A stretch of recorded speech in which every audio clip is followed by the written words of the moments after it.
প্রিয় দর্শক সবাইকে শুভেচ্ছা। টাইম এক্সক্লুসিভ অনুষ্ঠানে আপনাদের স্বাগত জানাচ্ছি। আমি আরিফুর রহমান। দর্শক, আজ মহান বিজয় দিবস।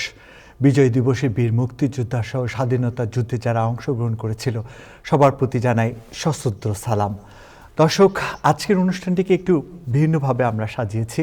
প্রথমেই যেভাবে করে আমরা অনুষ্ঠান শুরু করি, আমাদের জনাব নাজমুল হাসান আছেন, নিউজের আপডেট দিবেন। তারপরে আমরা তিনজন মুক্তিযোদ্ধা, তার মধ্যে একজন বীর প্রতীক সেতারা বেগম সহ আরও দুজন মুক্তিযোদ্ধা আছেন। আজকে আমরা মুক্তিযুদ্ধের গল্প তারপরে শুনে আসব।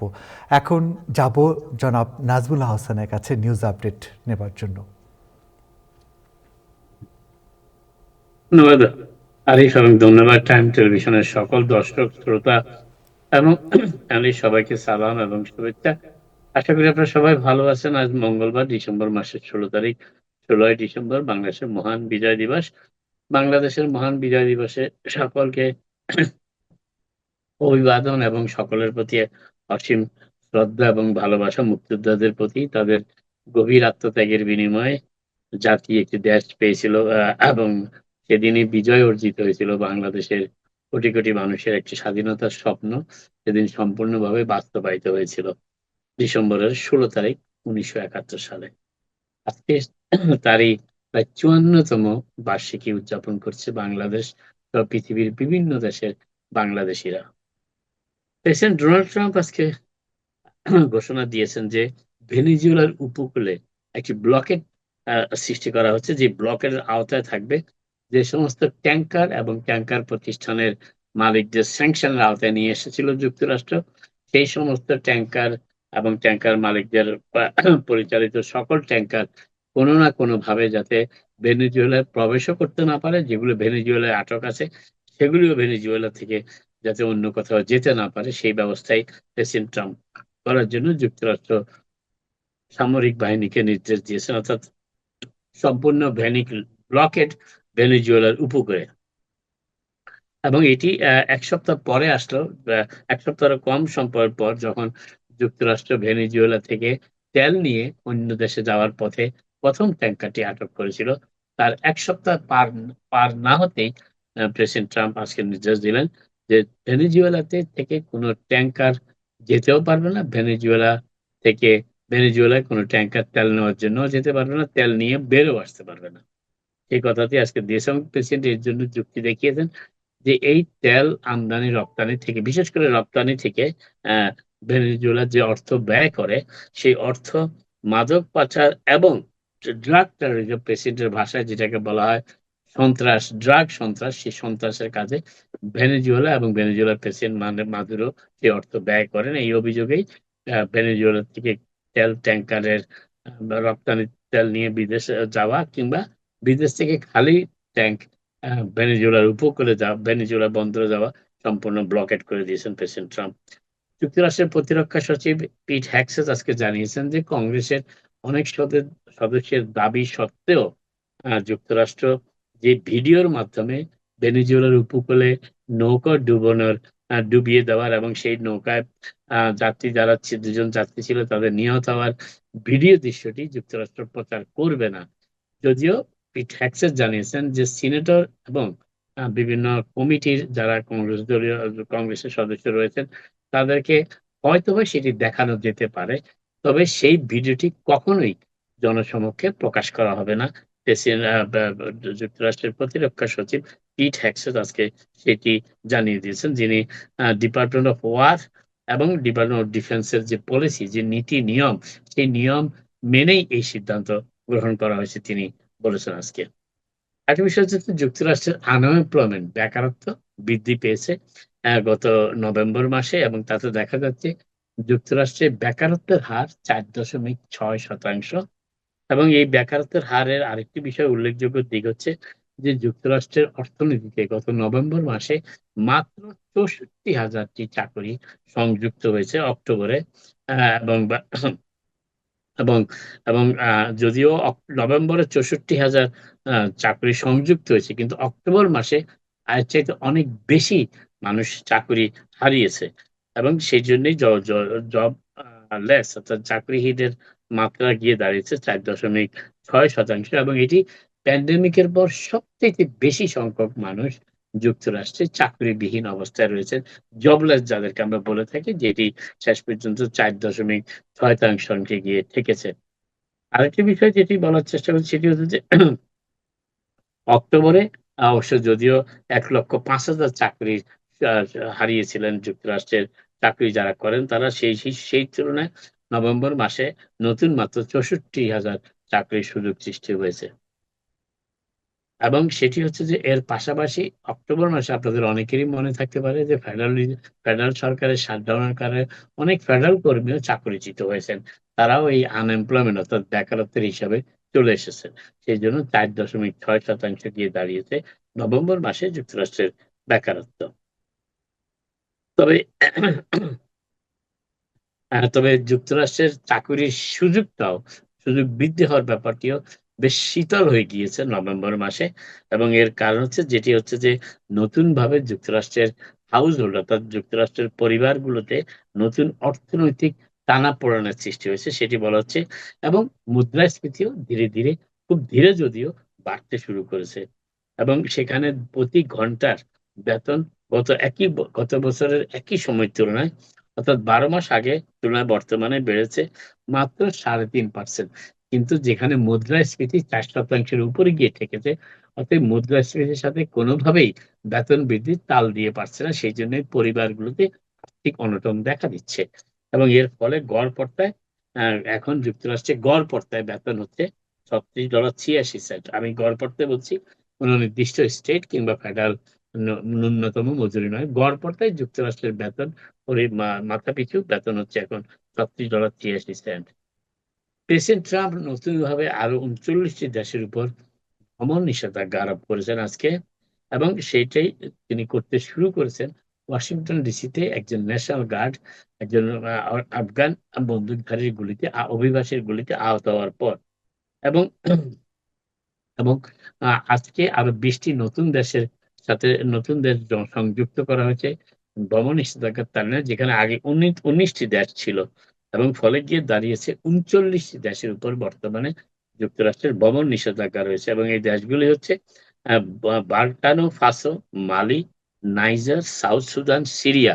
এটি নতুনভাবে সংযুক্ত হয়েছে আজকের তালিকায়। এবং আরেকটি জিনিস হচ্ছে এই দেশগুলোতে থেকে কোন ব্যক্তি যুক্তরাষ্ট্রে অভিবাসী হিসাবে কিংবা অন্য কোনো ভিসায়ও আসার সুযোগ পাবে না।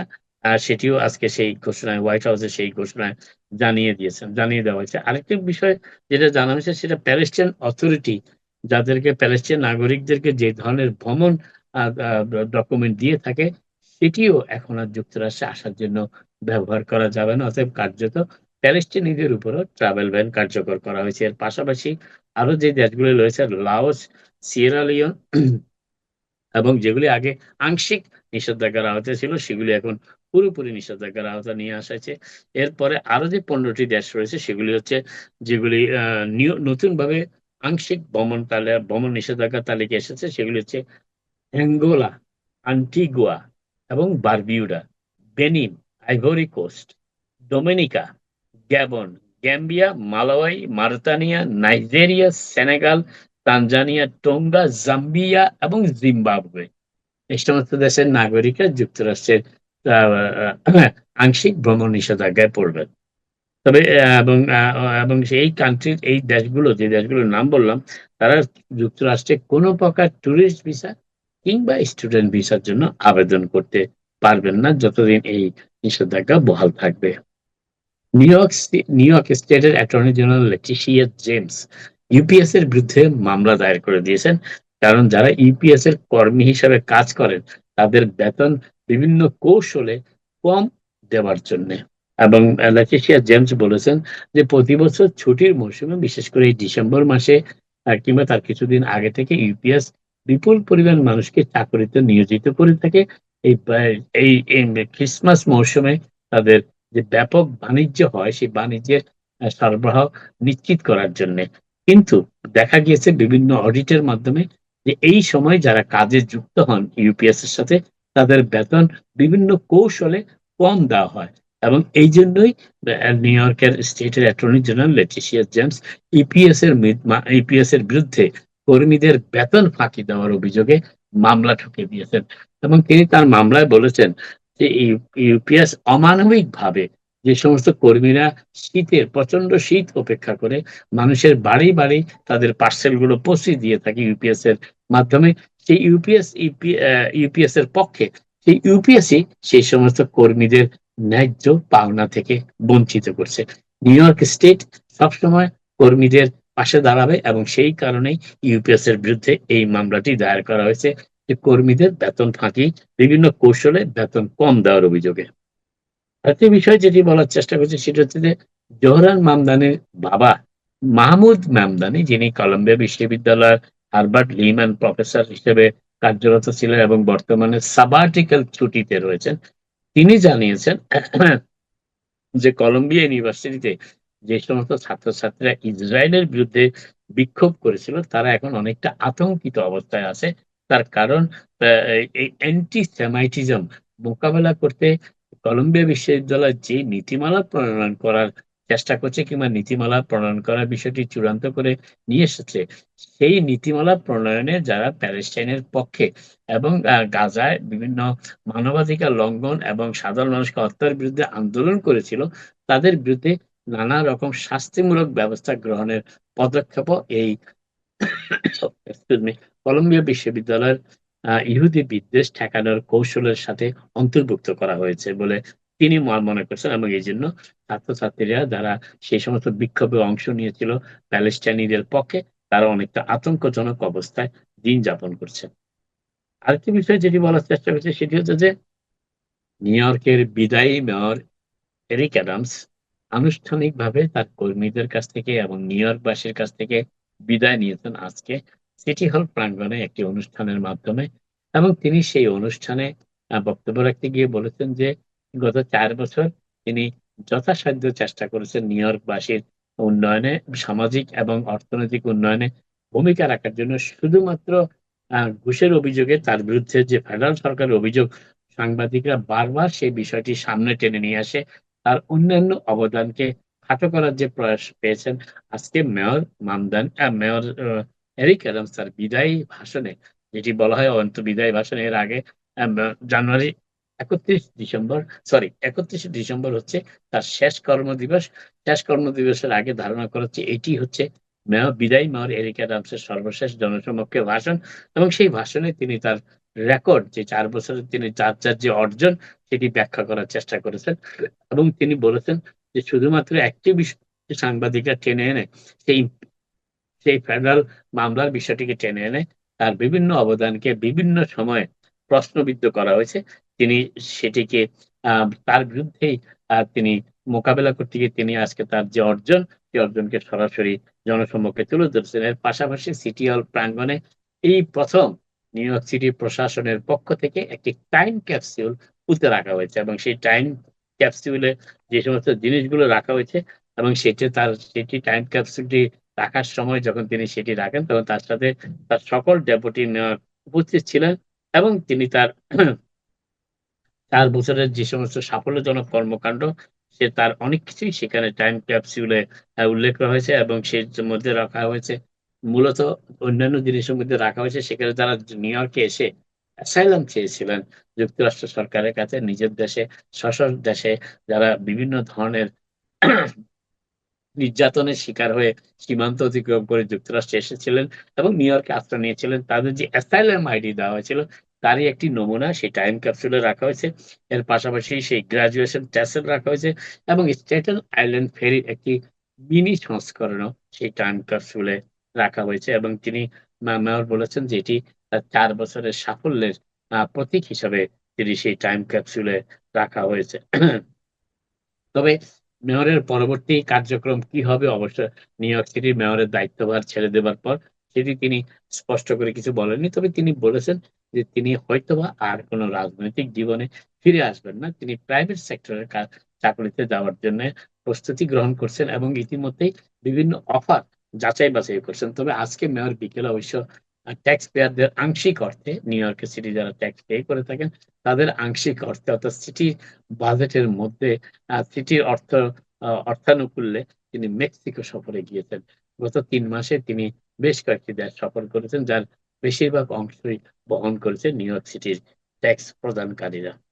আজকে ভ্যানউইক এক্সপ্রেসওয়ে ভোরবেলা ৪:৫টার দিকে সেখানে JFK এয়ারপোর্টে যাওয়ার পথে ভ্যানউইক এক্সপ্রেসওয়েতে একজন CBP customs and border petrol অফিসারের গাড়ির সাথে অন্য একটি গাড়ির কিছুটা ধাক্কাধাক্কি লেগে যায় এবং সেখানে একটি জটলার সৃষ্টি হয় এবং সেই জটলার সময় তিনি সেই customs and border protection officer যিনি অফ ডিউটিতে ছিলেন অবশ্য, তিনি তার সার্ভিস রিভলভার থেকে কয়েক রাউন্ড গুলি করেন এবং সেই গুলির শব্দে সেখানে একটা আতঙ্কজনক অবস্থার সৃষ্টি হয় এবং গাড়ি চলাচলে বিঘ্ন ঘটে।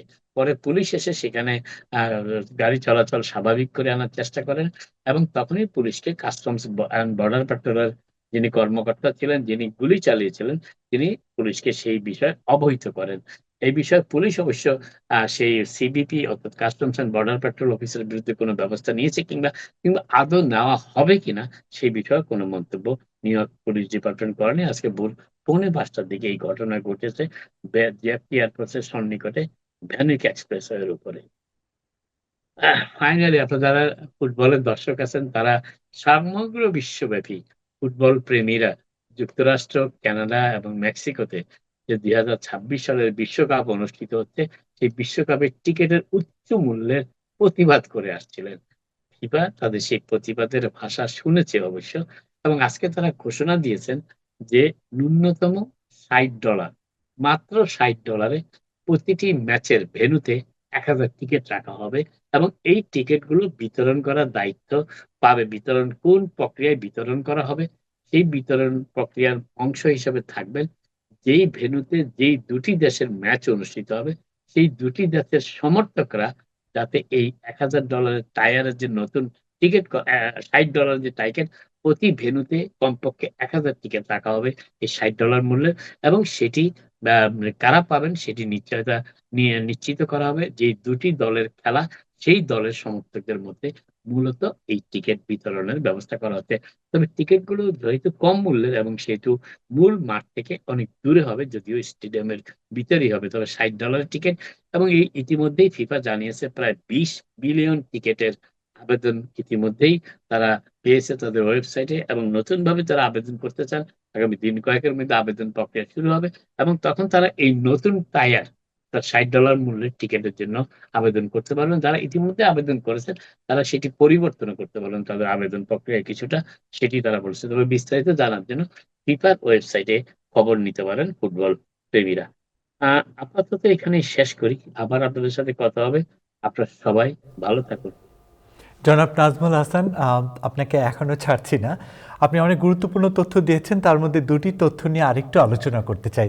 আপনি বলেছেন যে নভেম্বর মাসে 4.6% যে বেকারত্বের কথা বলছেন, মানে যে মেসেজটা দিয়েছেন, এটা সত্যিকার অর্থে সামনের দিনগুলোর জন্য কি ধরনের সংকেত আসছে? আসলে কি এটা আপনি বলেছেন যে কোভিডের পর এইটাই সবচেয়ে বড় একটা সংখ্যার কথা বলেছেন, এই বিষয়ে যদি আরেকটু ডিটেলস বলতেন।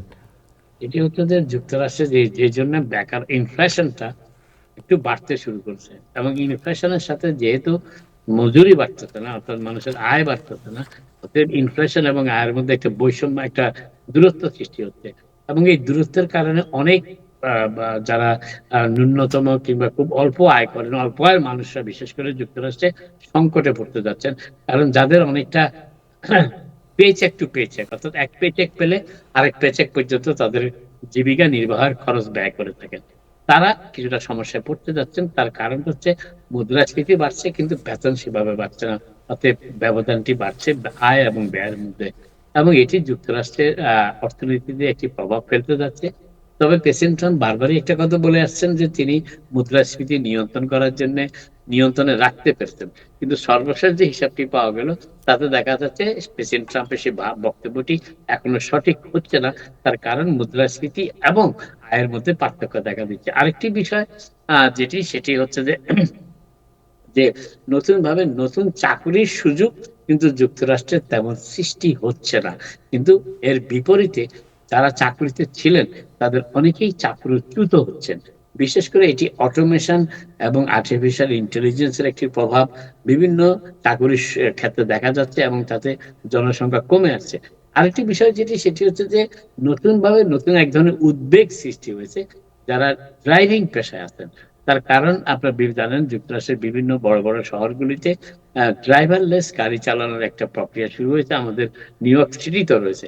এতে অনেক ড্রাইভার যারা মূলত অভিবাসী সমাজের মানুষ, যারা যুক্তরাষ্ট্রে সাম্প্রতিককালে এসেছেন, তারা নানান রকম সংকটের মধ্যে সংকটের আশঙ্কায় দিন যাপন করছেন। অতএব সবকিছু মিলিয়ে যুক্তরাষ্ট্রের অর্থনীতি যে মধ্যবিত্ত এবং নিম্ন মধ্যবিত্ত সমাজের জন্য একটি অশনি সংকেত হিসাবে দেখা দিতে শুরু করেছে, গুরুত্বটা সেখানেই সমগ্র আলোচনার অর্থনৈতিক বিষয়।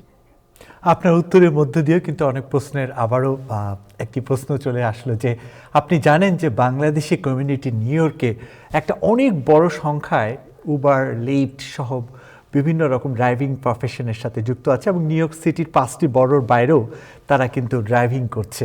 তো তাদের উদ্দেশ্যে কিছু বলার আছে কিনা আপনার? না, এখন এখন ওয়েট অ্যান্ড সি ছাড়া তো আর কিছু বলার নাই।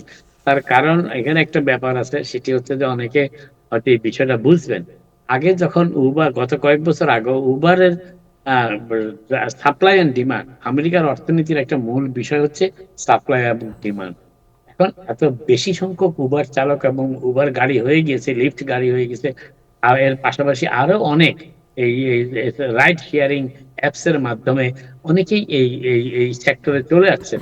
অতএব এখানে একটা বিপুল পরিমাণ মানুষের সংযুক্তি ঘটেছে, কিন্তু সেই পরিমাণে অর্থনীতির কারণে অনেকের রাইড সেভাবে নিচ্ছেন না। তাছাড়া বিভিন্ন সময়ে বিভিন্ন কৌশলে লিফট এবং উবার সহ রাইড শেয়ার কোম্পানিগুলো তাদের ভাড়া বাড়িয়ে দিচ্ছেন।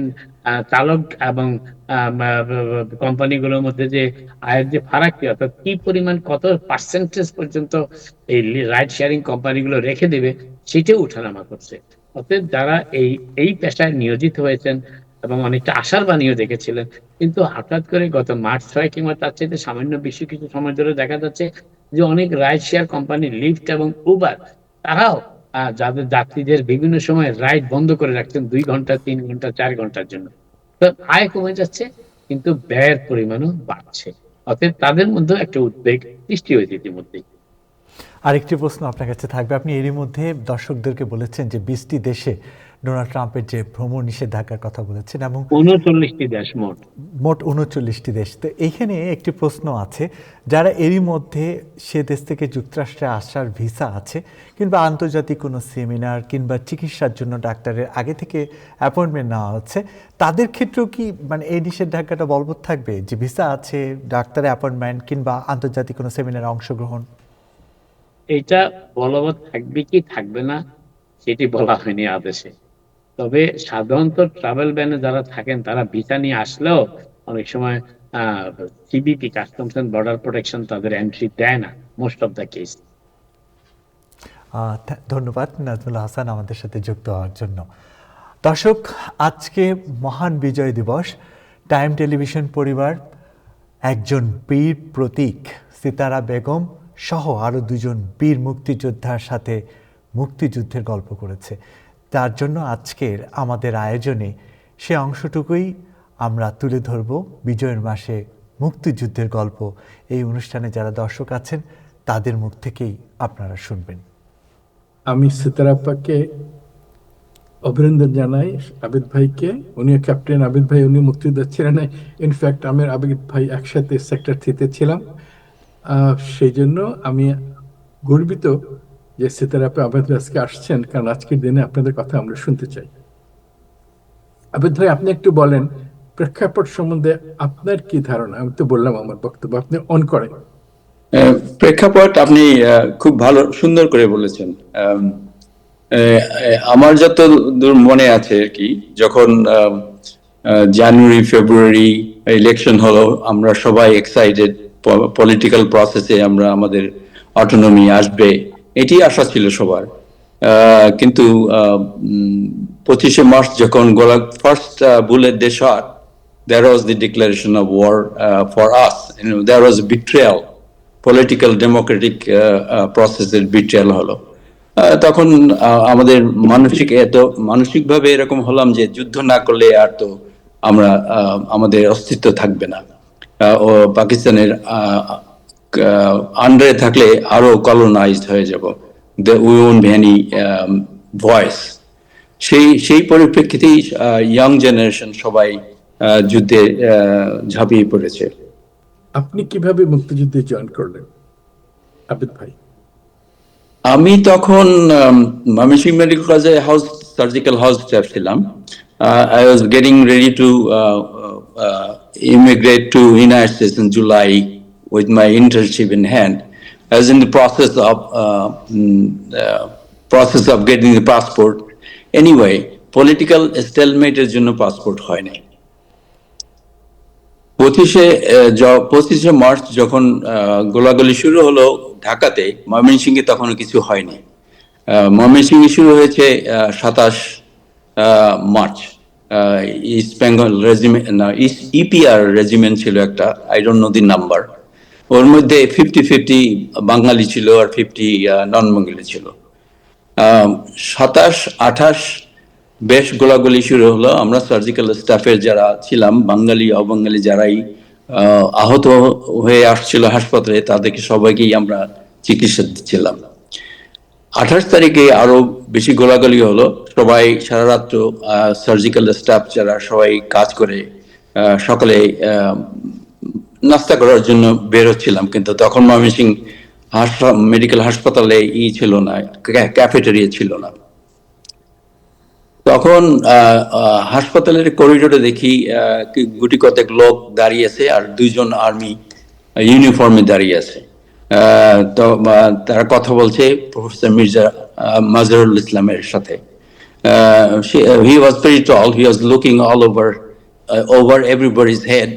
আমি যখন দিকে আসতেছিলাম তখনই বলতেছে, এই তো আবিদ আসছে, আবিদ যাবে। তখন আমি ওখানে গিয়ে বললাম, স্যার আমি কোথায় যাচ্ছি? তো বললো যে এই ক্যাপ্টেন নাসিম, পরে জেনারেল হয়েছে, লেফটেন্যান্ট জেনারেল হয়েছে, আর ক্যাপ্টেন কামাল পরে কর্নেল হয়েছে, উনি ছিলেন এএমসির। তো বললে যে ওনারা আসছেন, লুকিং ফর 2 ফিজিশিয়ান ভলান্টিয়ার। তখন কোনো চিন্তা না করেই বললেন যে যাব।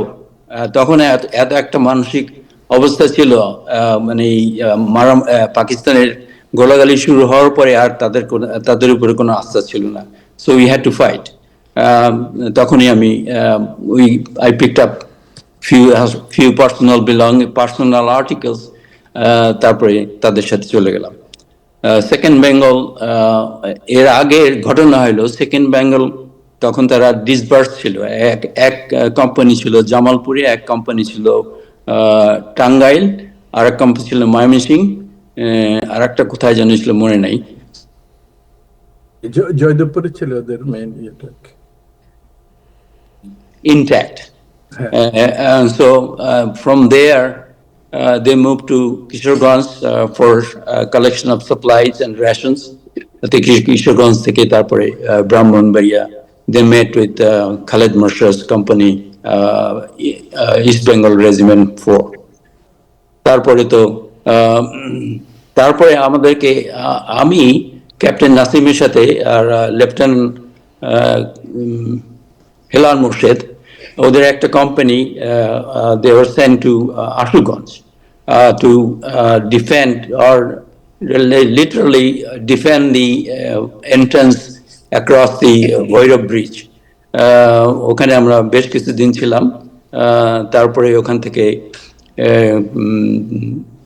I don't remember the date, কিন্তু ওরা আমাদেরকে ফ্রন্টে অ্যাসল্ট করে নাই, they assaulted in the air. We didn't have any way to defend it. তখন ওখান থেকে we had to fall back to Brahmanbaria. Then there are a lot of strategy of the liberation war. I stayed with Sector 3 and I stayed with Nasim till the end of the war. Arif, তোমার কোনো প্রশ্ন আছে? সত্যিকার অর্থে আপনার প্রশ্নের মধ্য দিয়ে মানে অনেক গভীরতা প্রকাশ হয়। আপনি এই যে 2 জন যোদ্ধাকে আমরা দেখছি, টেলিভিশন সেটে সবাই দেখছে, প্রকৃত অর্থে মুক্তিযুদ্ধের খণ্ডচিত্র সহ বিভিন্ন বিষয় বর্ণনা আমরা শুনতে পাচ্ছি। আমি যে মানুষটিকে দেখছি আপনার পাশে, আপনার সহধর্মিণী বীর প্রতীক সিতারা বেগম, উনি কি আমাদের এই প্রজন্মের বা মুক্তিযুদ্ধ নিয়ে কিছু বলবেন? সিতারাপা বেশ অসুস্থ হয়ে যান, টায়ার্ড হয়ে যান। তো সিতারাপ্পার সম্বন্ধে আমাকে বলতে হবে। জি প্লিজ। সিতারাপ্পা উনি তো আর্মিতে ছিলেন, ডাক্তার, ঢাকা মেডিকেল কলেজে পাশ করেছেন। তো যখন তারা জেনোসাইড শুরু করলো, তখন হায়দার ভাই ওনার বড় ভাই বললেন তুমি যেভাবে পারো চলে আসো। তো উনি যেহেতু আর্মির ডাক্তার ছিলেন, এই জন্য সবচেয়ে বড় যে হাসপাতাল, বাংলাদেশ হাসপাতাল, সেটাতে উনাকে কমান্ডেন্ট বানানো হলো, because she is in the army. Senior লোকজন আরো ছিলেন, ডক্টর মুবিন ছিলেন, ডক্টর জাফরুল্লাহ ছিলেন। তো সিতারাপ্পার ওই সময়ে এত বড় একটা হাসপাতালকে যেভাবে তৈরি করেছিলেন, অন্যখানে ছোট ছোট ফিল্ড হাসপাতাল ছিল, that was the main hospital, যেটা সবাই জানে। কত বেড ছিল সিতারাপ্পা ওটার? 850। 150। আসছে লোক, যাচ্ছে, ওনারা চেষ্টা করছেন কিভাবে উনি সাপ্লাই আনতেন। এগুলো আমরা এতবার শুনেছি, সব মনে হয় রূপকথার গল্পের মতো। এবং উনি একজন মহিলা, ওনাকে ইন্ডিয়ান আর্মিরাও ওনাকে খুব সমীহ করতো, কিন্তু উনি কোনোদিন কম্প্রোমাইজ করেন নাই। তো সিতারাপ্পার কথা আমরা সবসময় শুনি, এবং আমি মনে করি যে উনি বীর প্রতীক শুধু না, উনি একটা, মেয়েরা যে কিভাবে আমাদের যুদ্ধে সামনে ছিলেন, সম্মানের সাথে ছিলেন, তার প্রতীক হচ্ছেন আমাদের ডক্টর সিতারাপ্পা। উনি সুস্থ, আপনি ভালো হয়ে যান, আমরা আপনার ইউ শুনবো অনেক বেশি করে। Thank you. থ্যাংক ইউ আপা। আমি একটা কথা বলি আরিফ, জি যে আমি তখন ফার্স্ট ইয়ার মেডিকেল স্টুডেন্ট। তো সিলেটে আমরা মলোটভ ককটেল বানাচ্ছিলাম 25শে মার্চের আগে। তো 25শে মার্চ যখন তারা মারামারি, গোলাগুলি শুরু করলো, তখন আমরা তখন আমরা জানি না যে আসলে কাদের মারছে, এটা কি রাজনৈতিক দলকে মারছে না সবাইকে মারছে, এটা আমরা বুঝি নাই, কেউ কোনো খবর পেতাম না। তারপরে এপ্রিলের মার্চের 31 তারিখে মনে হয় 31st পাঞ্জাব রেজিমেন্টে দুজন বাঙালি অফিসার ছিলেন, একজন ডাক্তার ক্যাপ্টেন মঈনুদ্দিন আহমেদ, সৈয়দ মঈনুদ্দিন আহমেদ, উনি এখন ওয়াশিংটনে আছেন। আরেকজন ছিলেন ক্যাপ্টেন মাহবুব, আর্মি।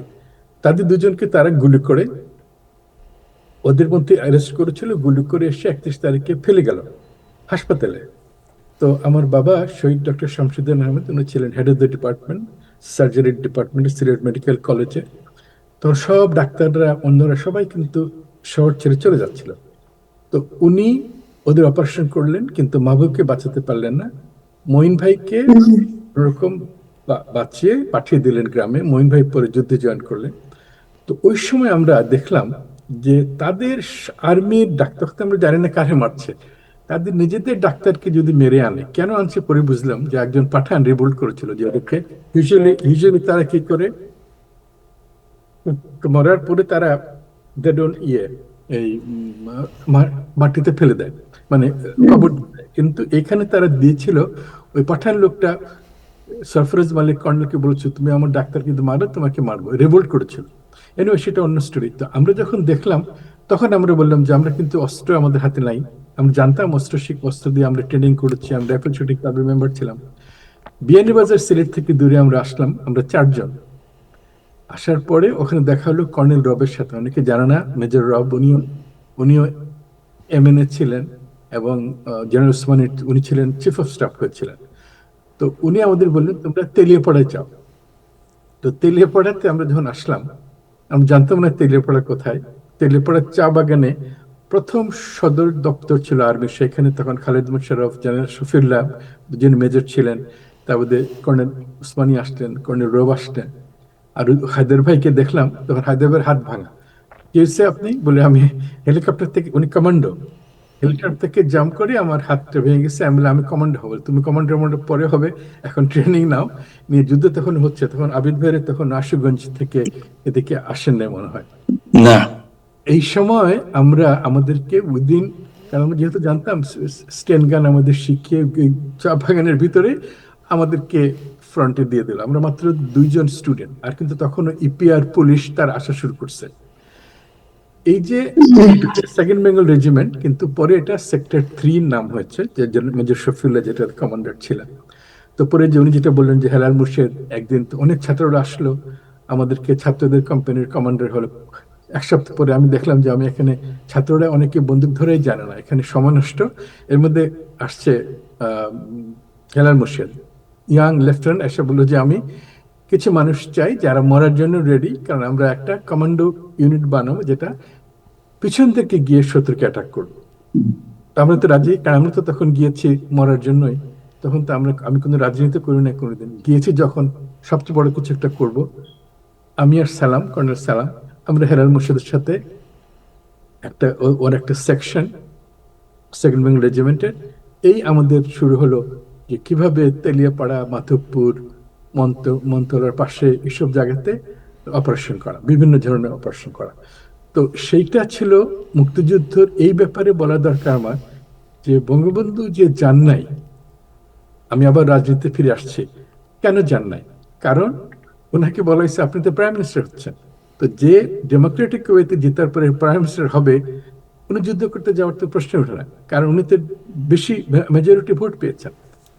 ব্রিগেডিয়ার কি জানি নাম, ওই যে মজুমদার চিটাং থেকে আসলেন মিটিং করে, ব্রিগেডিয়ার মজুমদার, উনি এসে বললেন যে আমরা কি রেডি হব? বঙ্গবন্ধু বলে না না, তোমরা রেডি হলে স্পাই জানবে, মনে করবে আমরা বিদ্রোহ করছি। আর্মিরা কিন্তু জানতো না। আর্মিরা প্রত্যেক জায়গাতে ক্যান্টনমেন্টে তাদের উপর অ্যাটাক করার পরে, জয়দেবপুরে বলো, চিটাঙে বলো, সবখানে অ্যাটাক করার পরে ইপিআরদের তারা কিন্তু বেরিয়ে এসে যুদ্ধ করেছে প্রথমে নিজেদের বাঁচার জন্য। এটা কিন্তু আমরা তৈরি ছিলাম না, কারণ আমরা তো জানি না যে আমাদের যুদ্ধ করতে হবে। আমাদের ছাত্ররা রপটপ, যারা আসাম রপটপ, তারা যে ফ্ল্যাগ ট্যাগ তুলে দিল, ওইটা হয়তো এখন জোশের জন্য ঠিক আছে, কিন্তু grammatically it was not very good, because একটা সৈন্য না বানিয়ে, মানে অস্ত্র নাই, লাঠি দিয়ে তো যুদ্ধ হয় না। তো আলটিমেটলি যুদ্ধ করেছে যারা সেনাবাহিনী, পুলিশ বা ইপিআর মিলে বা মুক্তিবাহিনী পরে জয়েন করেছে। তো সেই জন্য আমাদের মুক্তিযুদ্ধটা, আমরা যদিও মুক্তিযুদ্ধ আমাদের দেশ স্বাধীন হওয়ার জন্য আমরা অনেক অটোনমির জন্য অনেক বছর থেকে, ভাষা আন্দোলন থেকে শুরু হয়ে চেষ্টা করা হচ্ছে, কিন্তু সত্যি যে একটা যুদ্ধ করতে, ওটার জন্য আমরা তৈরি ছিলাম না। যেমন ইন্ডিয়ান ন্যাশনাল আর্মি তো সুভাষচন্দ্র বোস তৈরি করার পরে ব্রিটিশদের সঙ্গে যুদ্ধ করেছিলেন। তো আমরা কিন্তু অটোমের হঠাৎ করে আমাদের উপর চাপানো হলো। তো একটা জিনিস যেটা বলা দরকার, রাইট ওয়ে কিন্তু ভারতে অনেক শরণার্থী গেল, কিন্তু ভারতটা, আমরা তো রেবেল, তারা আমাদেরকে কিন্তু সহায়তা করার চাচ্ছে কিন্তু পারছে না, বিকজ আমরা তো ইলিগেল। প্রথম 3 মাস তারা কিন্তু কোনো অস্ত্র দেয় নাই। আমরা পাকিস্তান থেকে যেসব অস্ত্র নিয়ে গিয়েছি এগুলো নিয়ে আমরা যুদ্ধ করেছি, তার দেখতে চেয়েছে এরা পারবে কিনা। 3 মাসে যখন দেখে যে না, পাকিস্তান আর্মির বর্ডারে আসতেই পারে নাই, তখন কনফিডেন্স ডেভেলপ হয়েছে। একটা জিনিস আমি বলতে চাই যে জেনারেল মানেক শাহ, যে ভারতের যে প্রধান ছিলেন আর্মি, ওনাকে ইন্দিরা গান্ধী, শ্রীমতী ইন্দিরা গান্ধী বলেছিলেন যে আপনি অ্যাটাক করেন। হ্যাঁ, তো উনি বলেছেন যে আমি এটা করব না, এখন আমি করলে হারবো। মানে মে জুনে ভারত কিন্তু রেডি ছিল না। রেডি না থাকার জন্য তারা হলো আপনার এই আমরা যে যুদ্ধ শুরু, আমাদের অনেক মুক্তিযুদ্ধ ট্রেন হলো। ট্রেন হওয়ার পরে আমাদের আস্তে আস্তে ঢাকার ভিতরে, যেমন হায়দার ভাই গ্যাংগুলো, বানি পাথর, সমস্ত বাংলাদেশের ভিতরে সবখানে মুক্তিযোদ্ধারা। তখন যখন অ্যাটাক করলো পাকিস্তান ওদেরকে 3 ডিসেম্বর, তখন যৌথ বাহিনী হিসেবে যখন তারা 13 দিনে ইন্ডিয়া আর্মি এবং বাংলাদেশ আর্মি যুদ্ধে যখন জিতলো, এই জন্য আমি মনে করি এটা বাংলাদেশের মুক্তিযুদ্ধ। যদিও এটা তারা বলে ইন্ডিয়া পাকিস্তান যুদ্ধ, এই যুদ্ধে আমাদের 30 লক্ষ মানুষ শহীদ হয়েছে। আমাদের মুক্তিযোদ্ধারা এমন ভাবে করে রাখছিল যেটা যেটা করে নাই, যার জন্য তারা আসতে অনেক সুবিধা হয়েছিল। তো আমি এখানে থামবো, যদি আবেদ ভাই কিছু অ্যাড করেন। আপনি ঠিক বলেছেন। এর মধ্যে আমার আর বিশেষ কিছু অ্যাড করার নাই। যে মানিক শাহ যখন বলেছে ইফ আই গো ইস্ট, এখন যাই, তাহলে then we won't have a support inside the country. So that's when they started supporting the freedom fighters. আসল সাপোর্ট তো এসেছে জুলাই শেষের দিকে, যখন Soviet Indian treaty was getting finalised. আগস্টের কত তারিখে যেন মনে নাই, 9 তারিখ বোধ হয়। তারপর থেকে real help was coming for the liberation war freedom fighters. মুক্তিযুদ্ধের সময় যে কোনো স্মৃতি আচ্ছা, আমি একটা ঘটনা বলি। আমি আর নাজিম, ডক্টর নাজিম এখন বাংলাদেশে, উনিও খুব ইনভলভ ছিলেন বাংলাদেশ হাসপাতাল নিয়ে। আমরা দুইজন মনটা খারাপ, দেশ কবে স্বাধীন হবে, আমরা ফিরে যাব দেশে। বসে বসে দুইজন কথা বলছি, তখন খালি শুনলাম বাঁচাও বাঁচাও। কি ব্যাপার বাঁচাও বাঁচাও শুনে আমরা, আমাদের একটা আর্মির, নট আর্মির, রেড ক্রসের একটা অ্যাম্বুলেন্স ছিল, ওটা নিয়ে গেলাম। ওটা নিয়ে যাওয়ার পরে দেখি আর্মির, ইন্ডিয়ান আর্মির পুরা কনভয় যাচ্ছিল, পাস করছিল। ওরা রাত্রেবেলা পাস করতো, দিনের বেলা মানুষ ভয় পাবে বলে দিনের বেলা ওরা চলাফেরা করতো না, পুরা ব্যাটালিয়ন নিয়ে।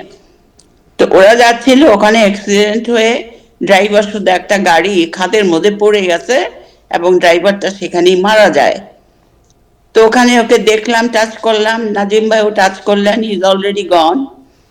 তো আমরাও না ওকে, ভদ্রলোককে ধরে টরে হাসপাতালে নিয়ে আসলাম।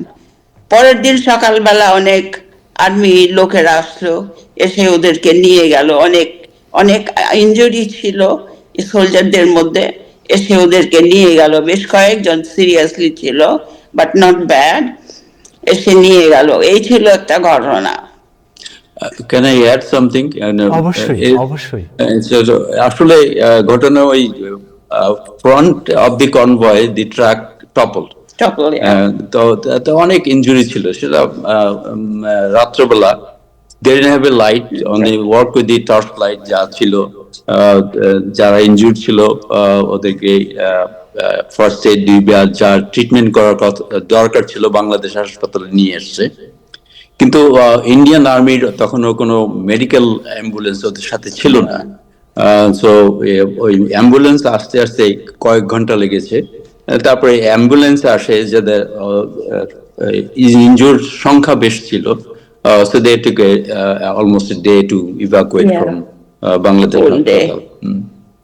আজকের যে সত্যিকার অর্থে বাংলাদেশ যেভাবে দেখছেন, এই বিষয়ে কি কিছু বলার আছে আপনাদের? হ্যাঁ, বলার তো আছেই। যে স্বপ্ন নিয়ে বাংলাদেশ স্বাধীন করার জন্য ঝাঁপিয়ে পড়লাম, সেই স্বপ্ন কাছাকাছিও যায় নাই। সেই স্বপ্ন প্রথম থেকেই যেন চুরমার হয়ে যাচ্ছিল, ভেঙে যাচ্ছিল আস্তে আস্তে। একদিনে ভাঙে নাই, অনেক দিন লেগেছে ভেঙে। আমাদের নিজেদের কারণেই সেটা হয়েছে। আমাদের মানে আমাদের বাঙালির নিজেদের পলিটিক্যাল লিডার, ব্যুরোক্রেট যারা ছিল, সবার দোষেই ওইটা হয়েছে। এখন 54 বছর চলে গেল। এখন এখনকার প্রজন্মরা যদি অনেস্টলি বাংলাদেশকে রিভাইভ করার জন্য চেষ্টা করে, তাহলে we can be shining light, shining nation in the whole world. সেটাই আমাদের ইচ্ছা।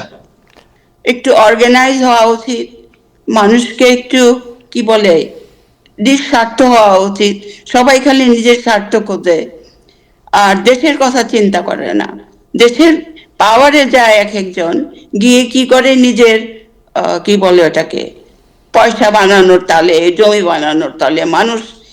মানুষ মানে দেশের সেবা হচ্ছে না।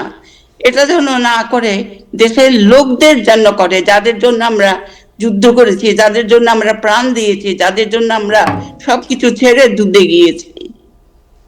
এত রক্ত যখন কাছ থেকে আপনারা দেখেছিলেন, বা সেই হাত দিয়ে যখন আপনারা চিকিৎসা করছিলেন, সেই মুহূর্তের অনুভূতিটা কেমন ছিল আপনাদের? অ্যাকচুয়ালি আমাদের তখন যে ছিল, কি করে বাঁচাবো, কি করে সারভাইভ করাবো। আমার মনে আছে একটা পেশেন্টের রক্ত দরকার ছিল, কিন্তু আমাদের ব্লাড ব্যাংক নাই, কিছু নাই, ল্যাব বলতে কিছু নাই। তখন একটা ডক্টর মাহবুব এখন বাংলাদেশে আছে, ওর থেকে ডিরেক্ট ব্লাড, ওখানে ও দাঁড়িয়ে থাকলো, ওর থেকে ডিরেক্ট ব্লাড দিয়ে ওই পেশেন্টটাকে বাঁচানো হলো। দর্শক, আজ এই পর্যন্তই।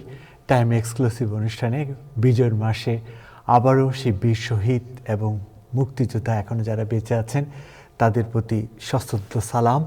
আপনারা জাতির গর্ব, আপনাদের মাধ্যমে জাতি একটা নতুন সূর্য দেখতে পেয়েছিল। আজ এই পর্যন্তই। ভালো থাকুন, সুস্থ থাকুন, টাইম টেলিভিশনের সঙ্গে থাকুন। ধন্যবাদ।